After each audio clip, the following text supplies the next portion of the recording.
మునివర ధర్మదేవత మమున్బనుపన్ విననారయంగ వచ్చిన భట సంఘమేము విను చెప్పెదము ఈసు కలంక పూరితంబు అనునివి మత్సరంబు గల ఎట్టి మనంబున పుట్టు ఈసు కలంక పూరితంబు అనునివి మత్సరంబు గల ఎట్టి మనంబున పుట్టు హింస వీనన జనియించు హింస వీనన జనియించు సంయమి జనంబు విమత్సరమైన మేలగున్ సంయమి జనంబు విమత్సరమైన మేలగున్. మహర్షి ధర్మదేవత మమున్మనుపన్ ధర్మదేవత మమ్మల్ని పంపించిందయ్యా, వినండి వీళ్ళ సంవాదం బాగుంటుందని. నాకేం తెలుసులేతే వినన ఆరయంగా వచ్చిన భట సంఘమేము వినన్ ఆరయంగా చూడండి, పక్షులు కూడా ఆ పని చేస్తున్నాయి. ముందు వింటున్నాయి, తర్వాత పరిశీలిస్తున్నాయి. విననారయంగా అంటే అర్థం మనం వినడమే పుణ్యం, చదవడమే పుణ్యం, అక్కడ కూర్చోవడమే పుణ్యం. ఒక పంచశతి దాని అర్థం, దాని తాత్పర్యం, దాని అవగాహన, దాని ఆచరణ ఏమక్కల్లా. అక్కడ జరుగుతున్న చోట కూర్చుంటే చాలు మోక్షం. ఇంతకంటే మూర్ఖపు మాట ఇంకోటి ఉంటుందా? బద్దలకొట్టి మాట్లాడుతున్నా. జరిగే చోట కూర్చుంటే మోక్షం అండి. కూర్చుంటారు, దానికేముంది. సారా కొట్టి పెట్టినవాడు కూడా కూర్చుంటాడు, వీళ్ళు సారా అమ్ముకుంటాడు. పైగా ఏమంటాడంటే అవన్నీ విన్నాక నాకు సారా బాగుందంటాడు. బాగుంది, నాకు సంతోషం. అమ్మవారు సారా వ్యాపారం బాగా చేస్తుంది.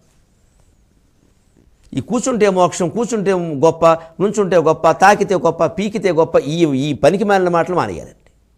ఇదే అండి వేదాంతం. చీర అంచు తగిలితే గొప్ప, గోరు అంచు తగిలితే గొప్ప, మూర్ఖత్వపు వ్యాఖ్యానాలు ఇవన్నీ.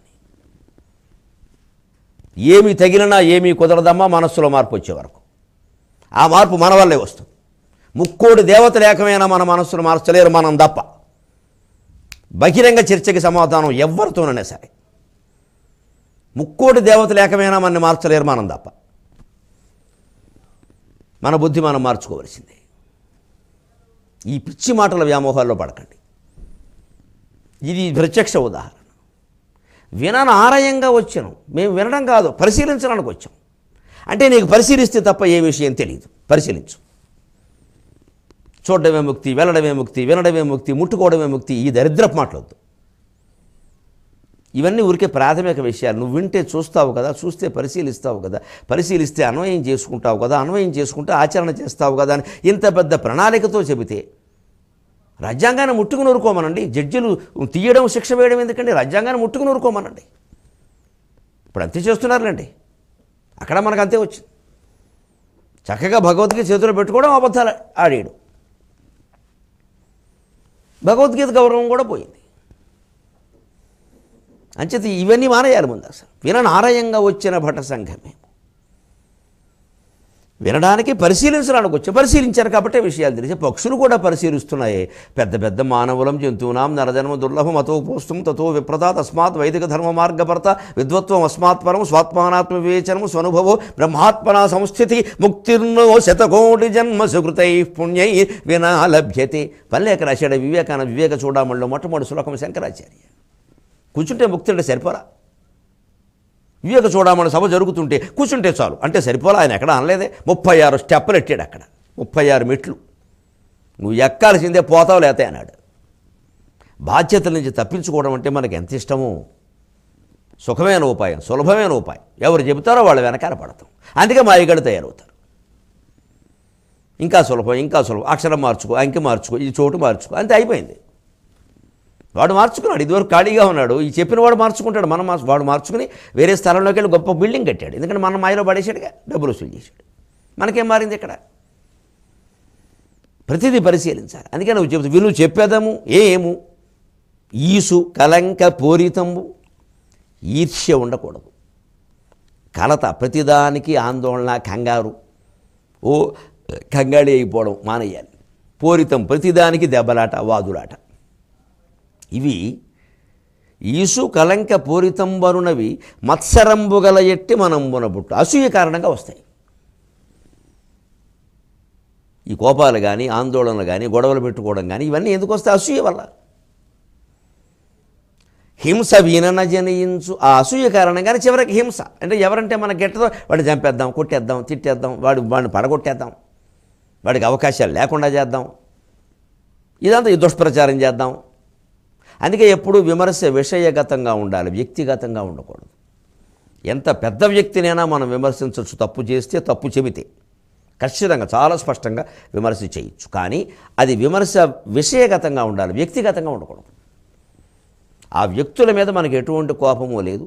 మళ్ళీ వాళ్ళు ధర్మం చేస్తే కాళ్ళకి దండం పెట్టడానికి సిద్ధంగా ఉన్నాం. మళ్ళీ వాళ్ళు మంచి మాటలు చెబితే బ్రహ్మాండమైన పండితులు అనడానికి సిద్ధంగా ఉన్నాం, ఏం అనుమానం లేదు.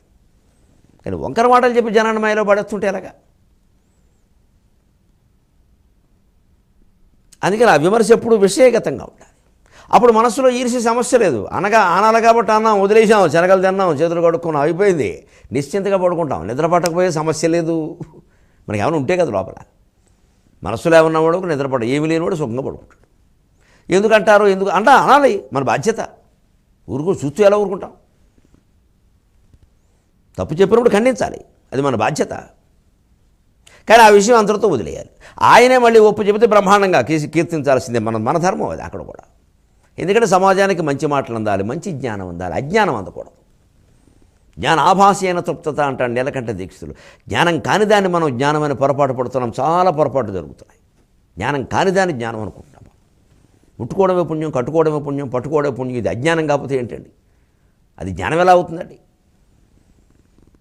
అది మనం గొప్పదనుకుంటున్నాం. ఈవేళ 7 రోజుల 3 రోజుల 2 రోజుల ముందా ఏమిటి, వెనకేమిటి, భోజనాలు ఏమిటి, నైవేద్యాలు ఏమిటి, ఇక్కడ చేయాలా, నైమిషారణ్యంలో చేయాలి. ఎక్కడ చేసినా ఒకటే, ఎక్కడ చేసినా ఒకటే. ప్రదేశాన్ని బట్టి ఏం రాదు మనకి. ఈ మనస్సు ఉద్దేశ్యం ఏంటి? ప్రదేశం ముఖ్యం కాదు. ప్రదేశం ఎందుకు? ఊరికే అట్మాస్ఫియర్ అంటారు అంతే. ఫియర్ ఎట్ మాస్, జనాన్ని చూసి భయపడ్డాం. అందుకే ఏమంటే మామూలుగా కూర్చున్న చోట కంటే ప్రశాంతంగా ఉన్న చోట కూర్చొని మనస్సు స్థిరంగా ఉంటుంది. ఇక అక్కడ కూర్చుంటే చాలంటే అక్కడ ఆకులన్నీ పవిత్రం, ఆ చెట్లన్నీ పవిత్రం. నైమిషారణ్యంలో ఏ చెట్టు చూసినా చాలు, ఏ ఆకు కోసినా చాలు, మొత్తం అన్ని ఆకులు కోసి ఇళ్లలో పెట్టుకుంటారు. ఈవేళ ఆ అరణ్యం పాడైపోయింది. ఈవేళ లక్షల మంది యాత్రికులు పెరగడం వల్ల అక్కడ బిల్డింగులు కట్టేశారు. రేపొద్దున అక్కడ పర్యావరణం దెబ్బతినేస్తుంది. ఏదైనా అతి అసలు ఎందుకు చెప్పారో అక్కర్లేదు. ఈ పక్షుల నుంచైనా నేర్చుకోవాలి మనం, హక్కు పక్షుల్లో బాధపడకుండా. అందుకని ఈర్ష్య వల్ల వస్తుంది ఆ సంయమ జనంబు విమత్సరమైన మేలకు. అందుకని మహర్షులైన వాళ్ళు, ఆ యోగ అభ్యాసం చేసిన వాళ్ళు, ఆధ్యాత్మిక మార్గంలో ఉన్నామని గొప్పగా చెప్పుకుంటున్న వాళ్ళు ముందు మాత్సర్యం వదిలిపెట్టాలి. ఎందుకంటే ఈ కర్మ మార్గం ఊబి ఎందుకు చెబుతున్నామండి? ఇందాక మనకు చెబుతున్నా, ఇది పోటీలు పెంచేస్తుంది బాగా. జ్ఞాన మార్గంలో పోటీ ఉండదని మీకు. ఎందుకంటే జ్ఞానం అయిన వాడికి అందరూ సమర్థ, జ్ఞానం పొందడం కష్టం. ఏం సరదా, ఎక్కాల పుస్తకమా? కర్మ మార్గంలోనే పోటీలు ఎక్కువ ఉంటాయి. వీడిని మించి వాడు యజ్ఞం, వాడిని మించి వీడు యజ్ఞం, వీడు చిలకలు వాడు పలకలు, వీడు అంకెలు వాడు అక్షరాలు, వీడు రుద్రాక్షలు వాడు తులసి పూసలు. ఈ మార్గాలన్నీ పోటీలన్నీ కర్మ మార్గంలో ఉంటాయి. జ్ఞాన మార్గంలో సమస్య లేదు. ఎందుకంటే రెండో మార్గం లేదు. ఏకమేవా అద్వితీయం బ్రహ్మానేక నానాస్తి కించన. జ్ఞాన మార్గంలోకి మరొకరు వస్తే వారు నేను ఒకటే. ఇంక పోటీ ఎవరితో పడతాం? భయపెట్టడు వారెవరుండు భయపడునేవాడు. అంచేత జ్ఞాన మార్గంలో పోటీ ఉండే అవకాశం లేదు, ఏదో ఒకటి అజ్ఞానం అయితే తప్ప. ఈ అజ్ఞాన మార్గంలోనే పోటీలు ఎక్కువ ఉంటాయి. అంచేత మనం ఈ అజ్ఞాన మార్గం కర్మ పనులు, మన పనులు మనం చేస్తూనే, మన బాధ్యతలు చేస్తూనే, పూజలు వ్రతాలు నోములు సమస్తం చేసుకుంటూనే వాటి తత్వాన్ని గ్రహించి చేద్దాం. అంతేకాని ఊబిలో కూరుకుపోవద్దు. మళ్ళీ 23:30 గంటల్లో కలుద్దాం. అంతవరకు తెలుగులో మాట్లాడదాం. ఈ కార్యక్రమాన్ని మీకు సమర్పించిన వారు కాంటినెంటల్ హాస్పిటల్స్ మరియు శ్రేష్టమైన ప్రేమ శ్రేష్ఠ ఆరు. మీ అభిప్రాయాలను, సూచనలను మాకు తెలియచేయాల్సిన చిరునామా భక్తి TV, care of Rachana television private limited, road number 92, Jubilee hills, Hyderabad 5,96,000. మా ఇమెయిల్ ఐడి bhaktihyd@gmail.com. మా వెబ్సైట్ www.bhaktitv.in. Phone number 9010222333.